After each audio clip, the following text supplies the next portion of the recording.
All right, so we already got an issue and it didn't work and I had to send it back. So I'm gonna maybe show you something today that can prevent you from having the same issue I did. So before you buy one of these, before you start drilling on your motor, pay attention. All right guys, today I got a great informational video for you today. This is actually the back of my Gheenoe, so one of the two boats that I now do a lot of fishing out of, and I'm still gonna use this boat 50% of the time because there's just so many places I can get with this that I can't get with the bigger boat.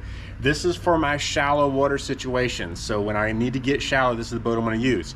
That's why I've installed this on-the-fly jack plate. So check them out online. The manual jack plate's got a trailer jack here that I turn to raise the whole engine up or down. I just did some maintenance on that because it was turning a little stiff. And so I was able to find exactly where to put WD-40 and clean up a little bit, which made it a lot better.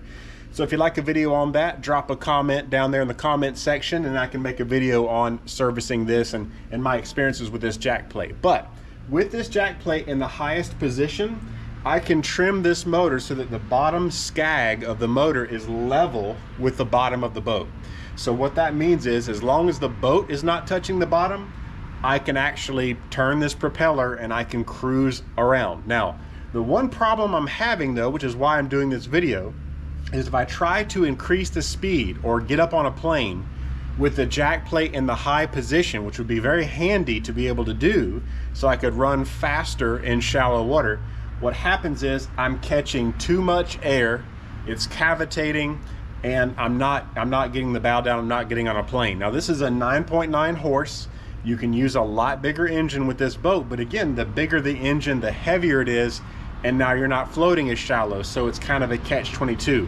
So I like my 9.9. It gets on a plane just fine when I can have it all the way down and I've got someone in the front of the boat, but without that I'm having some issues. So what I bought was this Stingray Junior 2.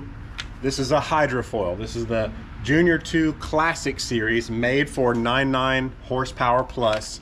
This is what it looks like. Now I will tell you, I bought a different Stingray hydrofoil, one of the newer models, for an engine of like a 2 horsepower and up through like a 10 or 15 horsepower, and it didn't work and I had to send it back. So I'm gonna maybe show you something today that can prevent you from having the same issue I did. So before you buy one of these, before you start drilling on your motor, pay attention to this next tip. Okay, so here's the tip I'm going to give you. I'm looking at the back of the boat. You've got this top plate right here. This is where you're going to attach your hydrofoil.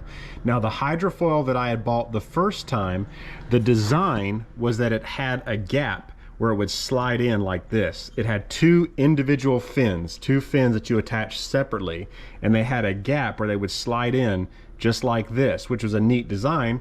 The problem is, if you look at this propeller, there is not a lot of clearance. You can't even get your finger in there between the propeller and the bottom of this plate. So it hit that wing, which prevented me from being able to use it.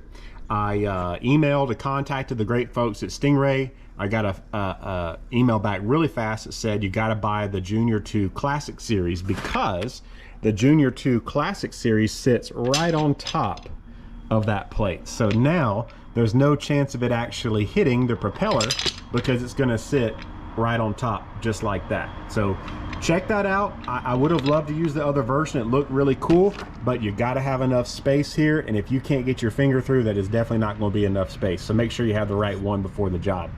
Now the other thing about this engine I find interesting, and maybe you guys can put in the comment section why this is, maybe I'm just not educated on this. This is like the sacrificial little fin here that attract, like the zinc that attracts the corrosion stuff. But notice how it's offset. See that? I mean, you got the center line of the engine, the center line here, and it's offset. I don't know why that is. And I've noticed that when I do try to run on a plane with this thing, you know, jack plated up, it throws like a rooster tail to the side because this thing is off to the side. I don't know. I would have thought that should have been right in the middle. Maybe you can put in the comment section why they put it off to the side and why it's that way. So we're gonna go ahead and start to install this. I'm gonna walk you through the experience I have while installing it, and hopefully it'll help you out. And this is the step. So you've got 4 screw holes here on the top that you're gonna mark and you're actually going to drill holes into this cavitation plate. I know that just made my heart break, but that's what you're going to have to do. But before you do that, you have this gap right in here. You got to make sure that this gap fits right here. And when I put it on, I noticed that the screw holes are going to be actually off the edges of the cavitation plate, and I about got really mad, but then I read the instructions. There you go, men, read the instructions. If you see right here, these sections have these lines. These are designed to be cut. So you loosen these screws here on the bottom to remove these two pieces from each other, and then what you do is you take a saw and you trim off each individual wing right here where it's designed to be trimmed, so that it pinches down to as narrow as you need it to be to go on either side of this piece to fit on your cavitation plate. You want the screw holes to be a good 3/8 of an inch you know, from the outside of this cavitation plate, so you don't get it too far toward the outside. And looking at the size of this thing, I probably want it to be dead center, if not a little closer to center. So I'm just gonna start, I'm gonna unscrew these, cut off the excess, and get this first of all close enough like I need it before I start marking and drilling holes in here. Okay, so now I got my fins the distance apart that I need. I made 2 little extra pilot holes here and here just to get started, to then hand screw these screws in that came with the kit just to hold these 2 wings together. And I've got it lined up and even and like I need it. And so now I can put it on top of the cavitation plate on the engine and mark out with like a pencil or something my where I need to drill my holes, and we can start to attach it on the engine. All right, we've got them drilled. Just make sure when you drill it, you do keep the angle straight up and down as you drill through. Watch out you don't punch through and go through your propeller there. And boy, there's not a lot of wiggle room. If you look up under there, where that little thing is, we are close. So there's a lot of things you gotta look at just to make sure you're not running into something that you shouldn't. So I'm gonna go ahead and just kind of soft bolt it, not tighten everything down super tight, so then I can then cut my pilot holes on the top sides before I finish anchoring this down. One challenge after another as I'm trying to drill this pilot hole here with this big bit. I'm running into the motor right here. You know, you're supposed to drill down at a perfectly straight angle. Well, that's impossible because of the motor here. So what I'm gonna do is I'm gonna take this smaller bit, drill down through this hole and create an initial hole as straight up and down as I can get it. And then I'll use the bigger drill bit to go up from the bottom, following that hole so I can get that straight angle.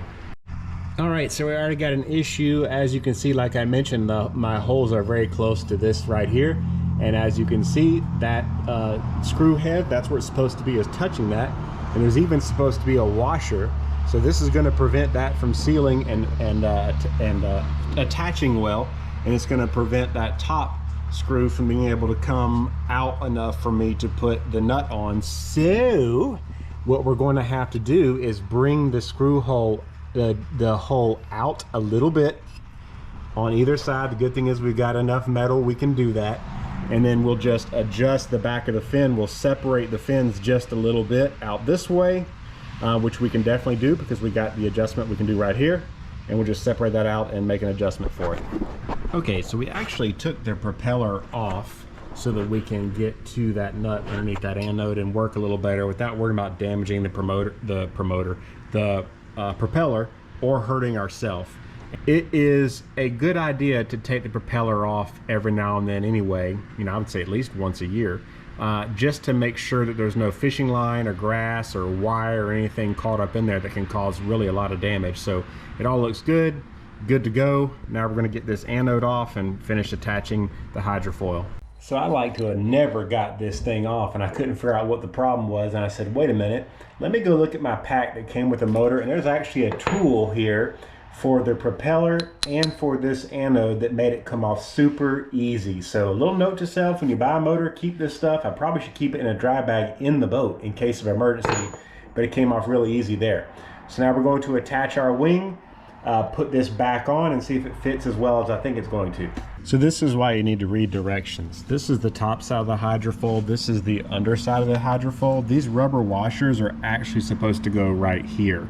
So these little raised rings right here and right here, which I hope I haven't destroyed too much.